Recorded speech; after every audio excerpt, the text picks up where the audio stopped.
ഇടുക്കി ജില്ലയിൽ സമഗ്ര വോട്ടർ പട്ടിക പരിഷ്കരണത്തിന്റെ ഭാഗമായി ഡിജിറ്റലൈസേഷൻ പൂർത്തിയായപ്പോൾ ഒഴിവാക്കപ്പെട്ടത് 1,24,087 പേർ. 9,468 ഫോമുകളുടെ ഡിജിറ്റലൈസേഷനാണ് ശനിയാഴ്ച രാവിലെ വരെ പൂർത്തിയായത്. കരട് വോട്ടർ പട്ടിക ഈ മാസം 23-ന് പ്രസിദ്ധീകരിക്കും.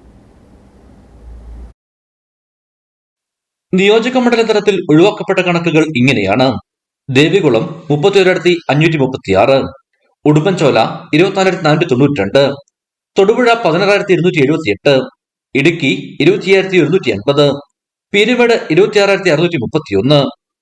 ഡിജിറ്റൈസേഷൻ പൂർത്തിയായതാകട്ടെ ദേവികുളത്ത് 1,61,648 പേർ, ഉടുമ്പൻചോലയിൽ 1,71,694, തൊടുപുഴ 1,92,483, ഇടുക്കിയിലാകട്ടെ 1,81,436, പീരുമേട്ടിൽ 1,79,207 പേർ.